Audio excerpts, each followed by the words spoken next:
السلام عليكم، نتمنى تكونوا بخير وعلى خير. وانتم كتشاهدوا الفيديو ديال اليوم ان شاء الله غنشارك معكم ألذ وانجح واخف بريوش اللي تقدروا تصايبوه في ديوركم. كيجي خفيف ريشه ناجح مليون في المئة، ما تشبعوش منه.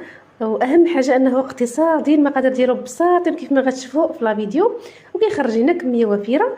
صايبوه هكا الاعياد ديالكم، مناسباتكم، ولوليداتكم، عائلاتكم، بتحميره الوجه. كيجي واحد البريوش ما نعاودش لكم حتى تجربوه. وسجلوا الوصفه عندكم، ما تخرجوا من الفيديو حتى تكتبوا الوصفه، سجلوها عندكم لانها وصفه ناجحه مليون في المئة. وما نطولش عليكم، ندوزو للمكونات، كذلك طريقه التحضير فرجه ممتعه. اذا على بركه الله، في المرحله الاولى عندي في هذا البول عندي نص كاس ديال سكر سنيده، وعندي تقريبا 2 معالق حتى المعلقه ونص ديال خميره فوريه على حسب الجو، وعندي 2 كيسان ديال الحليب دافي. عبرتهم بالكاس ديال العنبه، يكونوا ممتلئين او لا اي كاس نتوما كتبغيو تعبروا به.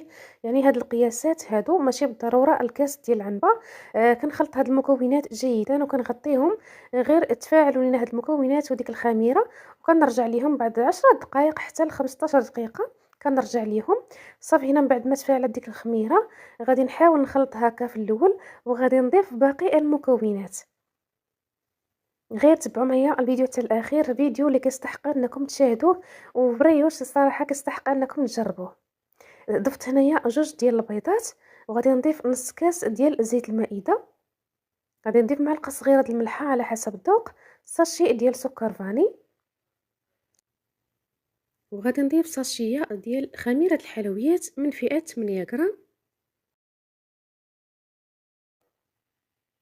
غنخلط جميع المكونات. في الاول غنخلط هكا بالفوي.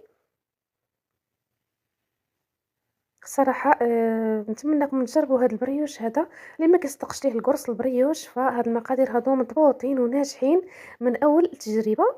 صافي هنا غادي نبدا نضيف الدقيق ديالي بالتدريج، اللي مغربلاه بطبيعه الحال. غادي نضيفو هكا شويه بشويه، وغادي نخلط. ملي غادي تبدا العجينه ديالتي تقال، فغادي نزول هذاك الفوي وغادي نخدم بيدي.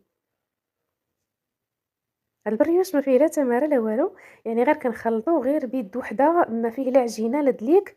فصراحه سهل التحضير ديالو، واي مبتدئه او لا اي وحده ما كينجحش ليها البريوش ولا ما كينجحش ليها القرص، فما عليك اختي غير تتبعي لا فيديو، وما عليك غير تجربي هاد المكونات او هاد المقادير اللي عطيتك. صراحه غادي ينجح لك مليون في المئة، وغادي ترجعي لي بتعليق زوين بحالك. غير تبعي الفيديو وتبعي المراحل ديالو.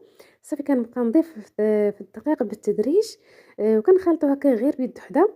راه ما فيه لا دليك لا تمر، حيت العجينه كتكون هكا خفيفه، فما كيحتاج لينا جوج يدين. غير يد وحده كنبقاو نضيفو في الدقيق بالتدريج. العجينه كتكون خفيفه كتلصق في اليد، يعني بهذا الشكل هذا. كنبقى نضيف الدقيق حتى تحصل لواحد العجينه هكا كتكون ماشي مرخوفه عاوتاني بزاف. صافي كنضيف واحد 2 معالق ديال الزبده اللي ذوبتهم هكا شويه، حيت الزبده كانت عندي بارده في الثلاجه، فداكشي علاش ذوبتها هكا شويه.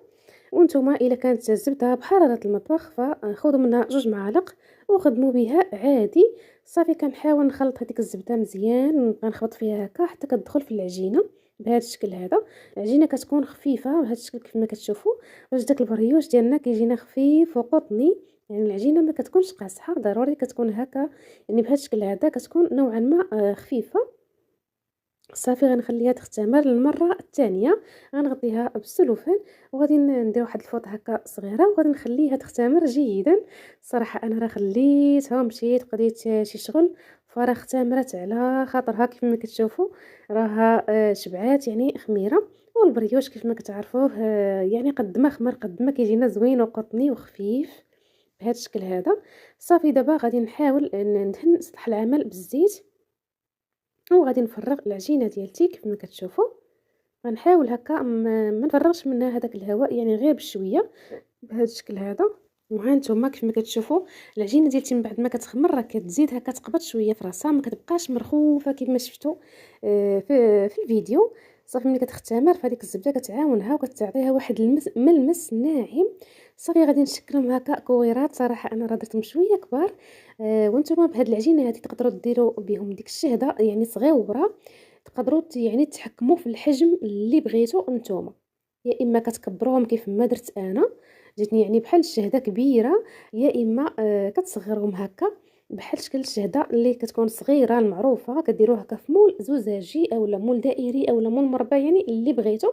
فانا اختاريت هاد المره نديرهم هكا في هكا في طاوه، وراه باعت بيناتهم واحد شويه حيت مازالين غادي يختمروا وغادي يضاعف الحجم ديالهم. وانتم لكم الاختيار في الحجم ديال هاد العجينه اولا ديال هاد البريوش هذا. صافي كنستمر. عطاتني هاد اللاطه هادي وتبقات لي واحد الوحيده، نغطيهم غير واحد شويه، غير واحد شويه ضاع الحجم ديالهم حيت راه شبعوا خميره في المرحله الاولى وفي المرحله الثانيه. وفي المرحله الثالثه ما كياخذوش معنا وقت كثير، تقريبا ديك 5 دقائق. صافي كيختمروا. هنا غادي ندهنهم بيضه صغيره هكا كامله، ضفت ليها القليل من الحليب والقليل من القهوه سريعه الذوبان، يعني ماشي الساشيه كامله، غير واحد شويه، غير باش تعطيني داك اللوين.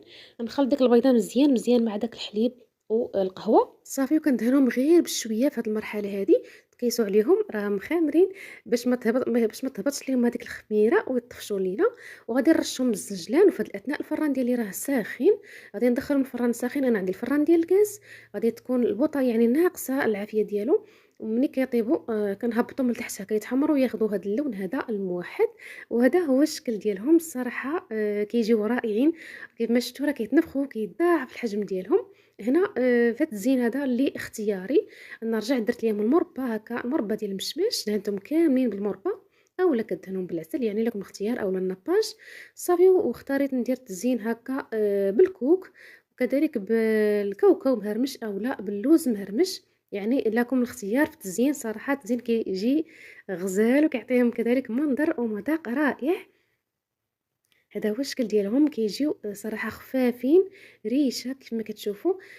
بريوش اللي كيستحق انكم تجربوه. غنخلي لكم المقادير اسفل الفيديو كيف ما عودتكم دائما. وانتم ما تبخلوش عليا بداك اللايك، نعرف قلبي ان هذا الفيديو هذا عجبكم. وشاركوا الوصفه، ما تخليوهاش عندكم، بارطاجيوها على مواقع التواصل الاجتماعي باش تعمل فائده على الجميع. متاكده البريوش الا جربتوه غادي ينال الاعجاب ديالكم. شوفوا معايا الخفه ديالو كيف ما كتشوفوا، كيجي ريشه خفيف قطني وكيجي لذيذ. والا بغيتوا كذلك تضيفوا الزرارع اولا الزجلان فبامكانكم. يعني الوصفه هي هذه، تقدروا تزيدوا هكا منسمات على حسب الرغبه ديالكم. كنشكركم على حسن التتبع ديالكم، والا وصلتوا معايا لهنا كنشكركم بزاف بزاف على حسن المشاهده. وكنضرب لكم موعد الوصفه جديده، وصفات جداد بحول الله. الى اللقاء.